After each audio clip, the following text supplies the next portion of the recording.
Assalamu alaikum, mimi naitwa Nuru.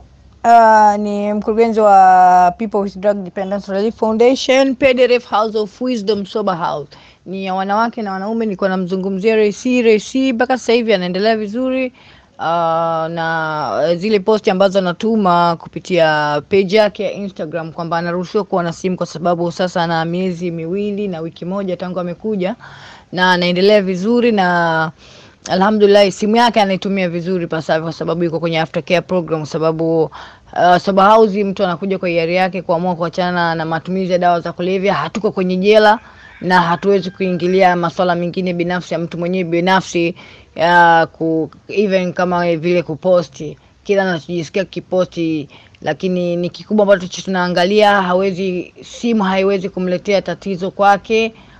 Na vile kuposti hawezi kuposti vitu vingine vya kipumbavu, sababu mimi nimeangalia page yake naona kila anachokiposti ni vitu ambavyo anazungumzia addiction na kuzungumzia upataji wa kinafuu na Mungu wake zaidi. Sijaona kitu cha ajabu ambacho anakifanya pale.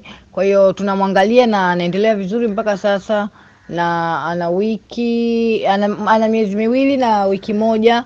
Maendeleo yake sio mabaya. Kikubwa tuendelee kumwombea dua na Mwenyezi Mungu inshallah ataweza kumsaidia akawa kama watu wengine katika jamii, na vile tusiendelee kumjudge labda kwenye page ya Insta anatuma bla bla. So mfahamu ya kuwa yuko kwenye rehabilitation au sober house tunasema, na maendeleo yake sio mabaya na kila kitu kinaenda vizuri. Hajavunja amri yoyote au rules na regulations za kuishi katika nyumba. Anafanya majukumu kama wasichana wenzake, na anaingia klasi na anaattend kila kikao kwa wakati, kulala kwa wakati, kuamka kwa wakati, kula kwa wakati na kila kitu. Kikubwa kumwombea dua tu.